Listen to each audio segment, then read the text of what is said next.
வணக்கம். தினமலர்.com மாலை 4 மணி செய்திகள். முக்கிய நிகழ்வுகள். 11 மாநிலங்கள் 3 யூனியன் பிரதேசங்களில் உள்ள 91 லோக்சபா தொகுதிகளில் 3வது கட்ட தேர்தல். பீகாரில் நக்சலைட்டுகள் தாக்குதலில் பாதுகாப்பு படையினர் 2 பலி. தமிழகத்தில் மொத்தம் 5.51 கோடி வாக்காளர்கள். சோதனைகளில் இதுவரை 34 கோடி ரூபாய் பறிமுதல் செய்யப்பட்டுள்ளதாக பிரவீன்குமார் தகவல். சுப்ரீம் கோர்ட்டில் புது வழக்கு. வருமான வரி வழக்கில் அவகாசம் கோரி ஜெயலலிதா மனு. விரிவான செய்திகள். 3வது கட்டமாக 11 மாநிலங்கள் மற்றும் 3 யூனியன் பிரதேசங்களில் லோக்சபா தேர்தலுக்கான ஓட்டுப்பதிவு விறுவிறுப்பாக நடந்தது. 9 கட்டமாக நடக்கும் லோக்சபா பொதுத் தேர்தலில் 3வது கட்டமாக 11 மாநிலங்களில் மற்றும் 3 யூனியன் பிரதேசங்களில் வியாழனன்று ஓட்டுப்பதிவு நடந்தது. டெல்லியில் 7 தொகுதிகள், உத்தரப்பிரதேசத்தில் 10, பீகாரில் 6, ஹரியானாவில் 10, ஒடிசாவில் 10, மகாராஷ்டிராவில் 10, கேரளாவில் 20, ஜார்க்கண்டில் 4, மத்திய பிரதேசத்தில் 9 மற்றும் சத்தீஸ்கர், சண்டிகர், அந்தமான் நிக்கோபார் தீவுகள், லட்சத்தீவு, காஷ்மீர் மாநிலத்தில் தலா ஒரு தொகுதிக்கும் ஓட்டுப்பதிவு நடந்தது. ஒடிசாவில் சட்டசபை பொதுத் தேர்தலுக்கான ஓட்டுப்பதிவும் சேர்த்து நடந்தது. காங்கிரஸ் கட்சி சார்பில் போட்டியிடும் மத்திய அமைச்சர்கள் கமல்நாத், கபில் சிபல், சசி தரூர், அஜித் சிங், லோக்சபா சபாநாயகர் மீரா குமார் ஆகியோரும், பாரதிய ஜனதா சார்பில் களத்தில் உள்ள நிதின் கட்காரி, ஓய்வு பெற்ற ராணுவ தளபதி வி.கே. சிங், லோக் ஜனசக்தி தலைவர் ராம்விலாஸ் பாஸ்வான், ஆம் ஆத்மி சார்பில் போட்டியிடும் யோகேந்திர யாதவ், அஷத் தோஷ், ஷாஜியா இலாமி உள்ளிட்டோர் முக்கிய வேட்பாளர்களாக களம் காண்கின்றனர். டெல்லியில் துணை ஜனாதிபதி ஹமீத் அன்சாரி, தலைமை தேர்தல் ஆணையர் சம்பத், காங்கிரஸ் தலைவர் சோனியா, அவரது மகனும் காங்கிரஸ் துணைத் தலைவருமான ராகுல், அவரது சகோதரி பிரியங்கா, அவரது கணவர் ராபர்ட் வதேரா, டெல்லி பாரதிய ஜனதா தலைவர் ஹர்ஷ்வர்தன், முன்னாள் முதல்வர் அரவிந்த் கெஜ்ரிவால் உள்ளிட்டோர் ஓட்டளித்தனர். ஜார்க்கண்ட் மாநிலத்தில் மாவோயிஸ்டுகள் பல இடங்களில் கண்ணி வெடிகுண்டு தாக்குதல் நடத்தினர். பீகாரில் உள்ள ஜமுய் பகுதியில் நக்சலைட்டுகளின் கண்ணி வெடிகுண்டு தாக்குதலில் மத்திய பாதுகாப்பு படையினர் 2 பலியாகினர். பல இடங்களில் கண்ணி வெடிகள் வெடிக்கும் முன் கண்டுபிடிக்கப்பட்டு அழிக்கப்பட்டன. மாவோயிஸ்டுகள் அச்சுறுத்தல் மிகுந்த ஒடிசா மாநிலத்தில் வரலாறு காணாத பாதுகாப்புடன் தேர்தல் நடந்தது. உத்தரப்பிரதேச மாநிலத்தில் கலவரம் பாதித்த முசாஃபர் மாவட்டத்தில் பலத்த பாதுகாப்புடன் ஓட்டுப்பதிவு நடந்தது. இளம் தலைமுறையினர் 13 லட்சம் பேர் உள்பட தமிழகத்தில் 5.51 கோடி வாக்காளர்கள் இருப்பதாகவும், பெண்கள் அதிகமாகி உள்ளனர் என்றும் தலைமை தேர்தல் அதிகாரி பிரவீன்குமார் தெரிவித்துள்ளார். தமிழக தலைமை தேர்தல் அதிகாரி பிரவீன்குமார் சென்னையில் செய்தியாளர்களை சந்தித்தார். இளம் தலைமுறையினர், முகவரி மாறியோர் என்ற 13 லட்சம் பெயர்களை சேர்த்து 5.51 லட்சம் வாக்காளர்கள் உள்ளதாகவும், இதில் பெண்களே அதிகம் என்றும் கூறிய பிரவீன்குமார், ஓட்டுப்பதிவு மையங்களில் மொபைல் போனுக்கு அனுமதி இல்லை என்றார். 2,75,18,333 women இருக்காங்க. 2,75,21,570.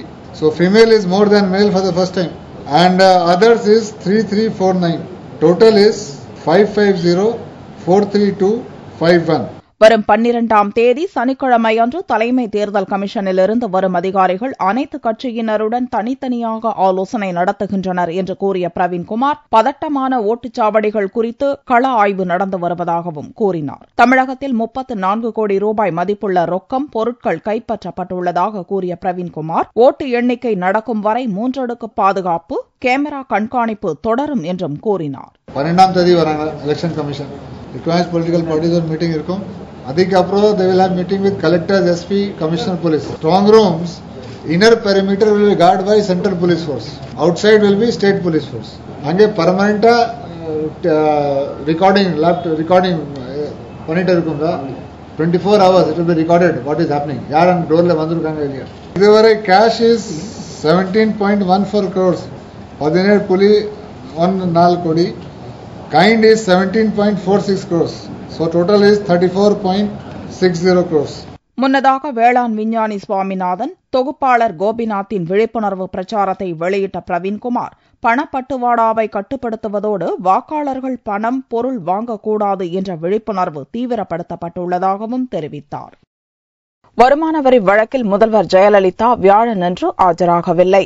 இது தொடர்பாக உச்சநீதிமன்றத்தில் வழக்கு விசாரணை நிலுவையில் இருப்பதாக சுட்டிக்காட்டி 4 மாதங்கள் அவகாசம் கோரி ஜெயலலிதா சார்பில் மனு தாக்கல் செய்யப்பட்டுள்ளது. கடந்த 1991-92 ஆண்டுகளில் வருமான வரி தாக்கல் செய்யாத வழக்கில் முதல்வர் ஜெயலலிதா சசிகலா நேரில் ஆஜராகும்படி சென்னை எழும்பூர் பெருநகர பொருளாதார குற்றவியல் நீதிமன்றம் உத்தரவிட்டிருந்தது. ஆனால் வியாழனன்று ஜெயலலிதா நேரில் ஆஜராகவில்லை. வழக்கை விசாரித்த நீதிபதி தட்சிணாமூர்த்தி முன் ஆஜரான ஜெயலலிதா தரப்பு வக்கீல் இவ்வழக்கு தொடர்பாக உச்சநீதிமன்றத்தை அணுகியுள்ளதாகவும் அதுவரை விசாரணையை ஒத்திவைக்கவும் கேட்டுக் கொண்டார். இவ்வழக்கு விசாரணையை 4 மாதங்களுக்கு ஒத்திவைக்க வேண்டும் என்று ஜெயலலிதா தரப்பில் உச்சநீதிமன்றத்தில் வழக்கு தாக்கல் செய்யப்பட்டுள்ளதாக தெரிவிக்கப்பட்டது.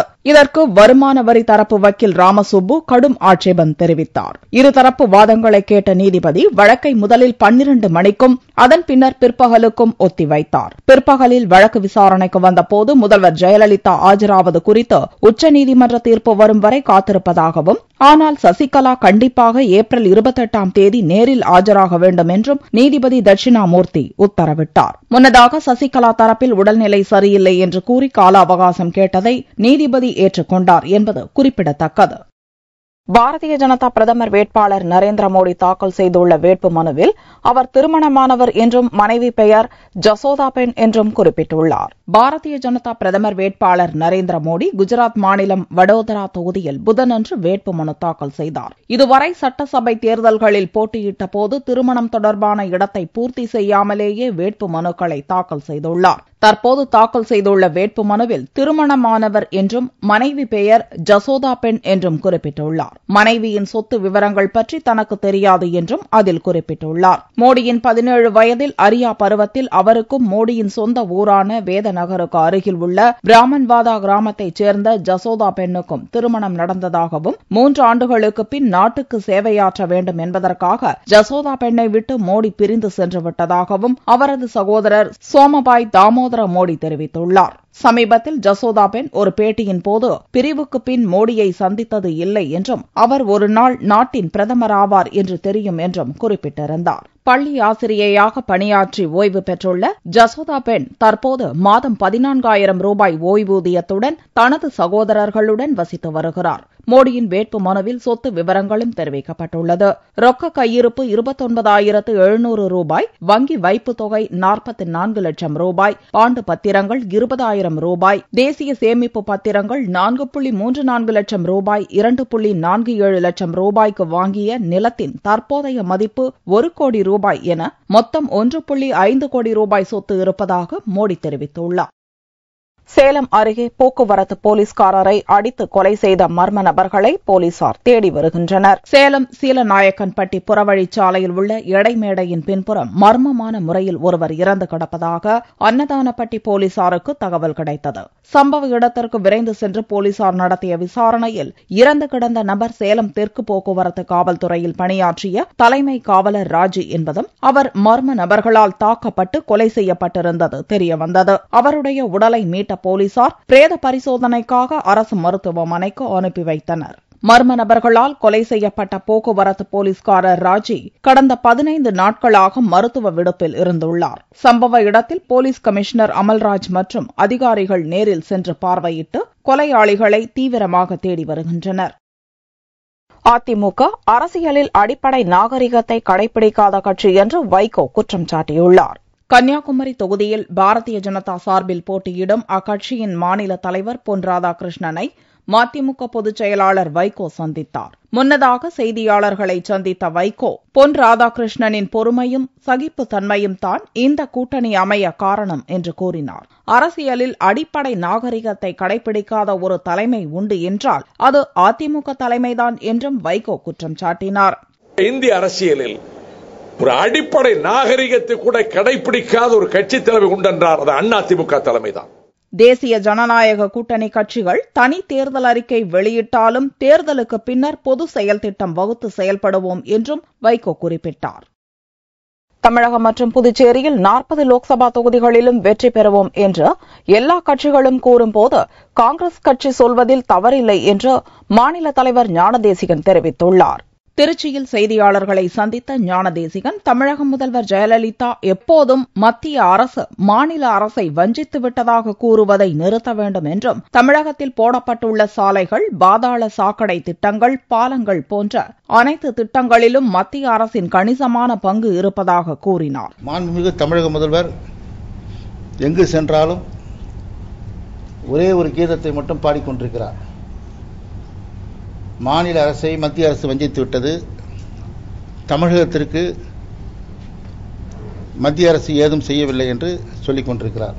தமிழகத்திற்கு நாம் பார்க்கிற சாலைகள், மேம்பாலங்கள், பாதாள சாக்கடைகள், ஒருங்கிணைந்த குடிநீர் திட்டங்கள், இவை அத்தனையும் வெளிப்பார்வைக்கு மாநில அரசு செய்தது போல தெரிந்தாலும் கூட இந்த திட்டப்பணிகள் அத்தனைக்கும் மத்திய அரசினுடைய பங்கு இருக்கிறது என்பதை நான் சுட்டிக்காட்ட ஆசைப்படுகிறேன். எல்லா அரசியல் கட்சிகளுமே 40 ஜெயிப்போன்னு சொல்றாங்க. Why not Congress? வரும் 20ஆம் தேதிக்குள் சோனியா மற்றும் ராகுல் காந்தி இருவரும் தமிழகத்தில் பிரச்சாரம் மேற்கொள்வார்கள் என்றும் ஞானதேசிகன் தெரிவித்தார். பாரதிய ஜனதா கூட்டணி வெற்றி பெற்றால் தமிழகத்தில் 2 ஆண்டுகளில் மின்சாரம் மற்றும் குடிநீர் பிரச்சினை தீர்க்கப்படும் என்று தேமுதிக தலைவர் விஜயகாந்த் கூறினார். மதுரை தொகுதியில் போட்டியிடும் தேமுதிக வேட்பாளர் சிவமுத்துக்குமாரை ஆதரித்து பிரச்சாரம் மேற்கொண்ட விஜயகாந்த், கருவேல மரம் நிறைந்து பொட்டல் காடாக காணப்பட்ட குஜராத்திற்கு நர்மதா நதியிலிருந்து தண்ணீர் கொண்டு வந்து அந்த மாநிலத்தையே பசுமையாக்கியவர் நரேந்திர மோடி என்றார். இந்த தேர்தலில் தேசிய ஜனநாயக கூட்டணி வெற்றி பெற்றால் 2 ஆண்டுகளில் தமிழகத்திற்கு தேவையான தண்ணீர் மற்றும் மின்சாரத்தை பெற்றுத் தருவேன் என்றும் விஜயகாந்த் உறுதியளித்தார். வீட்டுக்கும் தண்ணீரும் விவசாயத்திற்கும் தண்ணீரும் கொண்டு தரேன்னு சொன்னார். வீட்டுக்கு குடிநீரும் விவசாயத்துக்கு தண்ணீரும் தரேன்னு அவங்க தான் அடிச்சு சொன்னாங்க மக்கள். வேற யாரும் சொல்ல. நான் ஜீவும் போனா உடனே முடியாது, ஒரு 2 வருஷம் பொறுங்க, எல்லாமே நான் நரேந்திர மோடி சொல்லி வாங்கி தரேன். அதிமுக மற்றும் திமுக ஆகிய 2 கட்சிகளையும் டெபாசிட் இழக்க செய்ய வேண்டும் என்றும் வாக்காளர்களை விஜயகாந்த் கேட்டுக் கொண்டார். எம்ஜிஆரின் இரட்டை இலை சின்னத்தை மாற்றி வேறு சின்னத்தில் ஜெயலலிதா போட்டியிட தயாரா என்று பிரேமலதா கேள்வி எழுப்பியுள்ளார். திருச்சி தொகுதியில் தேமுதிக வேட்பாளர் விஜயகுமாரை ஆதரித்து ஸ்ரீரங்கம், காந்தவர்கோட்டை உள்ளிட்ட இடங்களில் பிரேமலதா பிரச்சாரம் மேற்கொண்டார். ஸ்ரீரங்கத்தில் பேசிய பிரேமலதா, திமுகவும் அதிமுகவும் ஊழல் கட்சிகள் என்றும் இவர்கள் ஊழலை பற்றி பேசுவதற்கு என்ன தகுதி உள்ளது என்றும் கூறினார். ₹1 மாத வருமானம் பெற்ற ஜெயலலிதா 6000 கோடி ரூபாய் சொத்து சேர்த்த வழியை ஏழைகளுக்கும் முதல்வர் ஜெயலலிதா கற்றுத் தருவாரா என்று பிரேமலதா கேள்வி எழுப்பினார். முதலமைச்சரா நான் ஒரே ₹1 தான் சம்பளம் வாங்கினேன் அப்படின்னு சொல்றேன். ₹1 சம்பளம் வாங்கின முதலமைச்சருக்கு 6000 கோடி ரூபாய் சொத்து வந்தது எப்படி? இந்த கேள்வியை மக்கள் கேள்வியாக முதலமைச்சர் முன்னாடி நான் வைக்கிறேன். ஜெயலலிதா அவர்களே, ஏதாவது ஒரு பிசினஸ் டெக்னிக் இருந்தா மக்களுக்கும் சொல்லுங்களேன். ₹1 6000 கோடி ரூபாய் சம்பாதிக்க முடியும்னா எல்லா மக்களுமே அதை சம்பாதிச்சுட்டு நிம்மதியா வாழலாமே. அதிமுகவை உருவாக்கிய எம்ஜிஆரின் பெயரை எந்த இடத்திலும் குறிப்பிடாத ஜெயலலிதா, அவர் வாங்கி தந்த இரட்டை இலை சின்னத்தை மாற்றி வேறு சின்னத்தில் நின்று தேர்தலில் வெற்றி பெற்றால் தங்கள் கட்சி சார்பில் பாராட்டு விழா நடத்துவோம் என்றும் பிரேமலதா சவால் விடுத்தார். எதுக்கு எடுத்தாலும் நானுங்கிறீங்களே, ஆனா ஒரே ஒரு நேரம் மட்டும்தான் எம்ஜிஆர் பேரை அவங்க யூஸ் பண்ணுவாங்க. எப்ப? புரட்சி தலைவர் எம்ஜிஆர் கண்டெடுத்த சின்னமாம் இரட்டை இலை சின்னத்துக்கு வாக்களியுங்கள், அங்க மட்டும்தான் எம்ஜிஆர் பேரை யூஸ் பண்ணுவாங்க. ஏன்னா எல்லா ஓட்டும் அவங்களுக்கு அப்பதானே வரும், இல்லாட்டி ஓட்டு வராது. இல்ல, புரட்சி தலைவர் எம்ஜிஆர் கொடுத்த இரட்டை இலை சின்னத்தை எடுத்து தனியா தூரமா வச்சுட்டு நான் என்கிறீங்களே, உங்களுடைய சுய ரூபத்துல சொந்தமா ஒரு புது சின்னத்தை நீங்கள் அறிவீங்கள். அதன் மூலமாக வந்து மக்கள் கிட்ட ஓட்டு கேளுங்க. அதுல மக்கள் உங்களை ஜெயிக்க வச்சு முதலமைச்சர் ஆகட்டும். தமிழ்நாடு மக்கள் சார்பாகவும் எங்கள் கட்சி சார்பாக உங்களுக்கு பாராட்டு விழா நடத்துகிறோம். பிரேமலதா பிரச்சாரத்தில் பாரதிய ஜனதா, மதிமுக, பாமக கட்சியினரும் திரளாக பங்கேற்றனர்.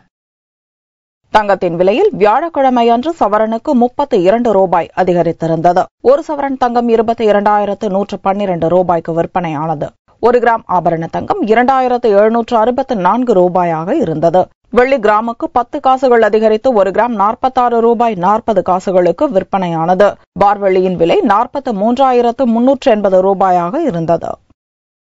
கடந்த 20 ஆண்டுகளாக 2 கிலோமீட்டர் நடந்து ஓட்டளிக்கும் அவல நிலையில் கோவை மாவட்ட அட்டுக்கல் மலை கிராம மக்கள் தள்ளப்பட்டுள்ளனர். கோவை மாவட்டம் மேற்கு தொடர்ச்சி மலைப்பகுதியில் 100கணக்கான மலை கிராமங்கள் உள்ளன. தொண்டாமுத்தூர் அருகே அட்டுக்கல் வனப்பகுதியில் நீர்வீழ்ச்சிக்கு மேல் பகுதியில் வசித்து வந்தவர்கள் கீழ் இறக்கப்பட்டு அவர்களுக்கு 15 ஆண்டுகளுக்கு முன்பு மலையடிவார பகுதியில் தொகுப்பு வீடுகள் கட்டிக் கொடுக்கப்பட்டன. தற்போது அட்டுக்கல் பகுதியில் 120 குடும்பங்கள் வசித்து வரும் நிலையில் இங்கு அரசால் 41 கான்கிரீட் வீடுகளே கட்டிக் கொடுக்கப்பட்டுள்ளது. இப்பகுதியில் குடிநீர், சாலை, பள்ளி போன்ற எந்த அடிப்படை வசதியும் இல்லாத நிலையில் 20 ஆண்டுகளாக தேர்தலின் போதெல்லாம் இப்பகுதி மக்கள் 2 கிலோமீட்டர் தூரம் நடந்து வந்து ஓட்டளித்து வருகின்றனர். ஒவ்வொரு தேர்தலின் போது இதே பகுதியில் ஓட்டுச்சாவடி அமைக்க மலை கிராம மக்கள் கோரிக்கை விடுத்தும் இதுவரை எவ்வித நடவடிக்கையும் எடுக்கப்படவில்லை. வரும் லோக்சபா தேர்தலுக்காவது ஓட்டுச்சாவடி அமைக்கப்படுமா என்று மலைவாழ் மக்கள் எதிர்நோக்கியுள்ளனர். நாங்க இங்கிருந்து 2 கிலோமீட்டர் நடந்து போய் ஓட்டு போட்டு வர்றோம் சார். இந்த கிராமத்தில் எங்களுக்கு எந்த அடிப்படை வசதிகளையும் எங்களுக்கு செஞ்சு தரல. கவர்மெண்ட் வர்றவங்க எல்லாம் ஓட்டு கேட்கிற வரவங்க கிட்ட எல்லாம் நாங்க சொல்லி இருக்கிறோம். ஆனா அதை எங்களுக்கு தேவையான வசதிகளை யாரும் செஞ்சு கொடுத்ததில்லை இது நாள் வரையும். ஊர்லயே ஒரு ஸ்கூல் ஆரம்பிச்சு ஒரு 5வது வரையாவது ஒரு ஸ்கூல் கட்டி கொடுத்து அதெல்லாம் நடத்தணும்னு நான் கேட்டுக்கிறேன். குறைந்த அளவு ஓட்டுகள் உள்ள மலை கிராமங்களில் ஓட்டுச்சாவடி அமைக்கும் தேர்தல் ஆணையம் சுமார் 300 வாக்காளர்கள் உள்ள அட்டுக்கல் பகுதியில் ஓட்டுச்சாவடி அமைக்காதது ஏன் என்று இந்த மலை கிராமத்தின் முதல் பட்டதாரி சீனிவாசன் கேள்வி எழுப்பினார். முன்னாடி மலைக்குள்ள இருந்தோம், இப்ப கீழே ஒரு 20 ஆண்டுகள் ஆகுது. ஆனா எங்களுக்கு இன்னும் பேசிக்கலாவே எந்த ஒரு அடிப்படை வசதிகளும் சரியா எங்களுக்கு ரீச் ஆகுறது இல்ல. 150க்கு மேல ஓட்டுகள் இருக்கு. ஆனாலும் நாங்க 2 கிலோமீட்டர் தொலைவுக்கு போய் தான் ஓட்டு பதிவு பண்ணிட்டு வர்றோம். நாங்க மலைவாழ் மக்களா இருக்கிறதுனால எங்களுக்கு போதுமான அளவுக்கு பற்றாக்குறை, அதாவது தண்ணி பிரச்சனை இருக்குது, அநேக பிரச்சனைகள் உண்டு.